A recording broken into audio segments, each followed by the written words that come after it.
జాంబవంతుడు ఎలా మరణించాడు? ఈ విషయం చాలా మందికి తెలియదు.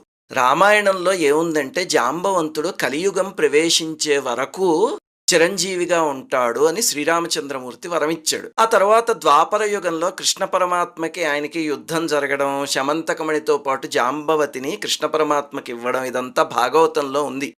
దాని తరువాత జాంబవంతుడి గురించి ఎక్కడుందంటే కల్కి పురాణంలో రాసుంది. జాంబవంతుడు నారాయణుణ్ణి ఒకసారి ఒక వరం కోరేట వామనావతారంలో. ఏమిటంటే, స్వామి నీ చక్రం ద్వారా నేను మరణించాలి అని. అందుకే కృష్ణావతారంలో ఆ యుద్ధం పూర్తయి జాంబవతిని సమర్పించాక స్వామి నా కోరిక కోరుకుని సుదర్శన చక్ర ప్రయోగం ద్వారా ఆయన ఆ జీవితాన్ని చాలించి కైవల్యాన్ని పొందాడు అని కల్కి పురాణంలో రాసుంది.